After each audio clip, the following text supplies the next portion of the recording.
Hello everyone, I'm Abhishek Srivastava and today we are going to discuss about skills. अब skills का मतलब हमेशा ये नहीं होता कि आप अपने जॉब के लिए कोई स्किल लर्न कर ले या फिर बिजनेस के लिए कोई स्किल लर्न कर ले. Of course there are a lot of different types of skills जो आपको लर्न करने चाहिए, बट कुछ ऐसे स्किल्स हैं जो होने चाहिए एक पर्सनालिटी में.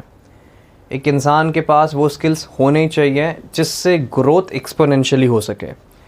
मान लो कि आप जॉब करना चाहते हो और आपने जॉब में एक स्किल सीख लिया जावा. अब आप आ जाओगे अंदर ऑफिस में, जावा पे थोड़ा टाइम तक काम करोगे. क्योंकि आपके पास बेसिक स्किल्स नहीं है तो मे बी आपको 5-6 साल लगे वो प्रमोशन, ढंग का प्रमोशन होने में या लीड बनने में या कुछ. तो आई थिंक कि कुछ बेसिक ऐसे स्किल्स हैं जो होने ही चाहिए, पहले वो आपको लर्न करने चाहिए और उसके बाद you should move to a ladder. कोई भी जॉब करने जाए और फिर आप एक लैडर पे जाओ.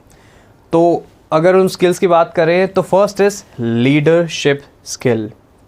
ये एक ऐसा स्किल है जो सबके पास होना ही चाहिए, मस्ट हैव स्किल.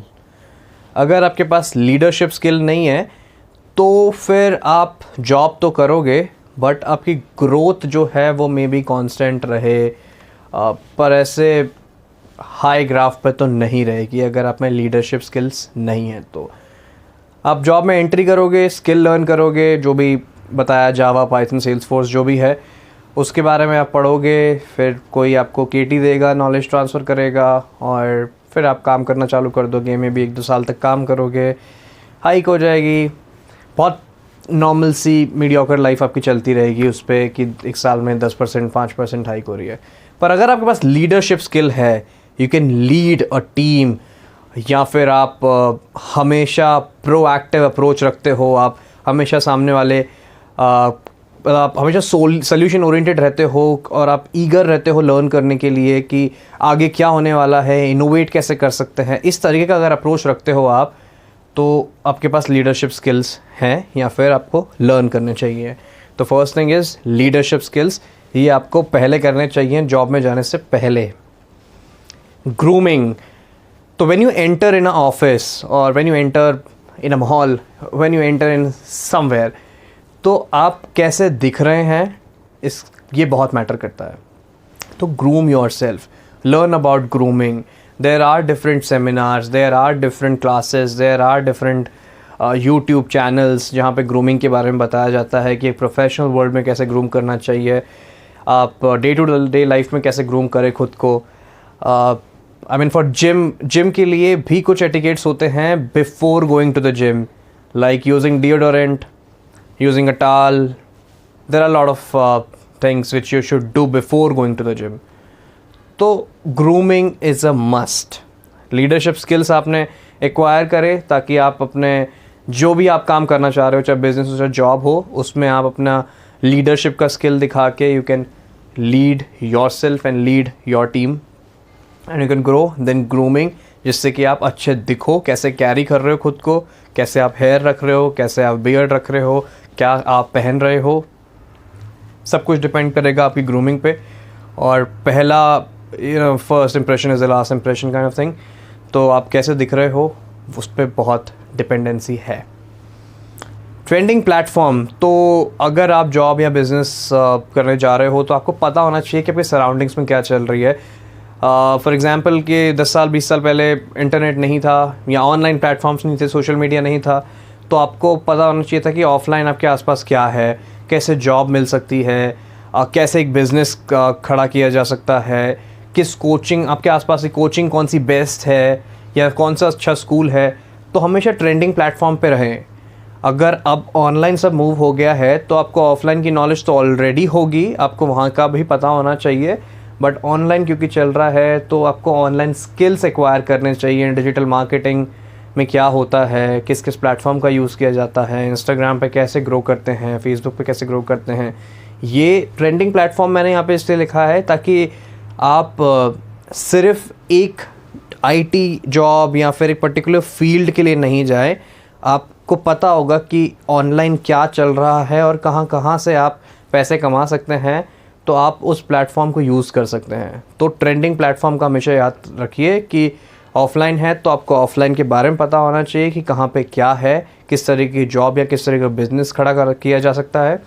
अब अगर ऑनलाइन चल रहा है तो ऑनलाइन में क्या क्या हो सकता है, कितने तरीके के प्लेटफॉर्म हैं और मेरे को कैसे ऑनलाइन रिलेटेड चीज़ें में मैं कैसे पैसे कमा सकता हूँ। तो हमेशा ट्रेंडिंग प्लेटफॉर्म पे ध्यान दीजिए।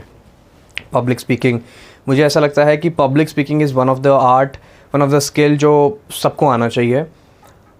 It's not about talent. First of all हम स्किल्स की बात कर रहे हैं, यहाँ पे हम टैलेंट की बात नहीं कर रहे हैं। टैलेंट इज़ समथिंग किसी के पास इनबॉर्न होता है और किसी के पास वो होता है अपने जेनेटिक्स में, यू कैन से। तो हम वहाँ पे उसकी बात नहीं कर रहे हैं कि यहाँ पे कोई टैलेंटेड है या क्या।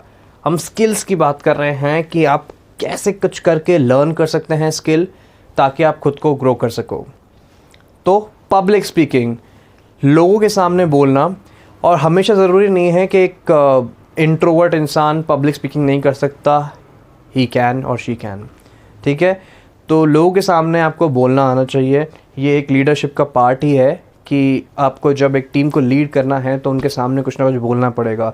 कभी आपको प्रेजेंटेशन देना पड़ेगा 10 लोगों के सामने, 50 लोगों के सामने, 100 लोगों के सामने। तो आपको आना चाहिए कि पब्लिक से बात कैसे की जाती है। It's not always about stage.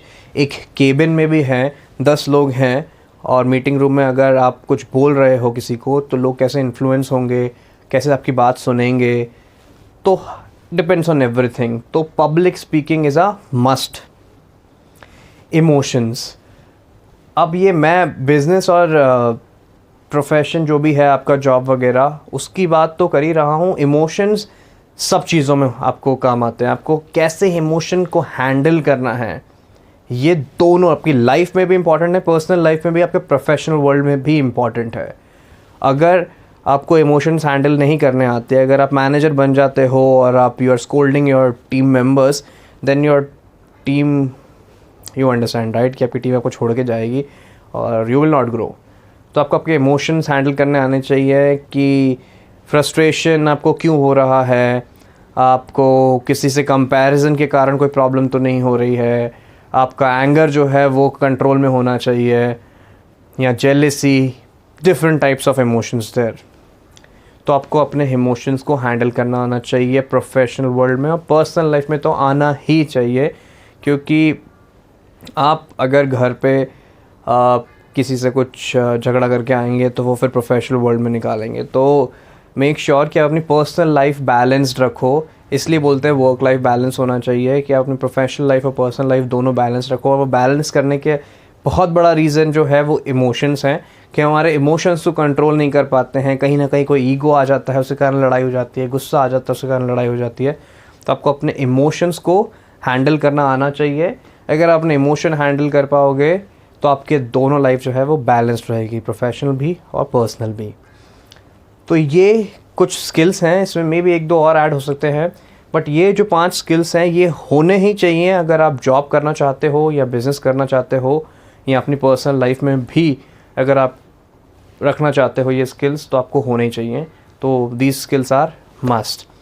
तो कुछ नहीं, ये आपको लर्न करने हैं ये स्किल्स। किसी भी प्लेटफॉर्म पे कहीं पे भी आपको ये स्किल्स मिल जाएंगे, तो लर्न कीजिए इन स्किल्स को, और या be happy. That's it for today's video. अगर अच्छा लगा वीडियो तो शेयर कीजिए, लाइक कीजिए, सब्सक्राइब कीजिए। Thank you, bye bye.